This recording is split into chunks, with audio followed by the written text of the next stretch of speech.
वैभव, शिवसेनेला बंडखोरीचा मोठा इतिहास आहे.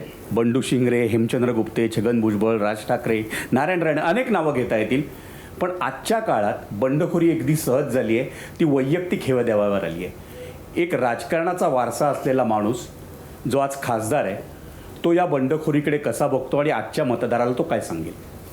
नाही, आता आजच्या मतदाराला मी सांगावं असं काही नाही आहे, परंतु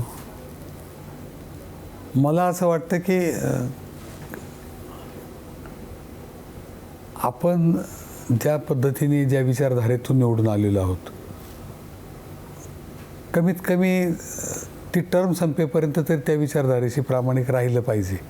हेच एवढंच माझं मत आहे. बाकी जास्त मी बोलणार नाही, कारण तुम्ही जे नावं घेतली ती इतक्या मोठ्या लोकांची नावं घेतली की मी त्यांच्याबद्दल बोलू शकणार नाही. पण आज एक खासदार म्हणून तुमचं एक स्वतःचं मत आहे, का घडतंय? म्हणजे तुम्ही तर तिथे आहात, तुमच्या आजूबाजूला हे घडतंय. जर ते विश्व तुम्ही जवळून बघताय तर ते लोकांना समजायला हवं या माध्यमातून, म्हणून हा प्रश्न विचारला.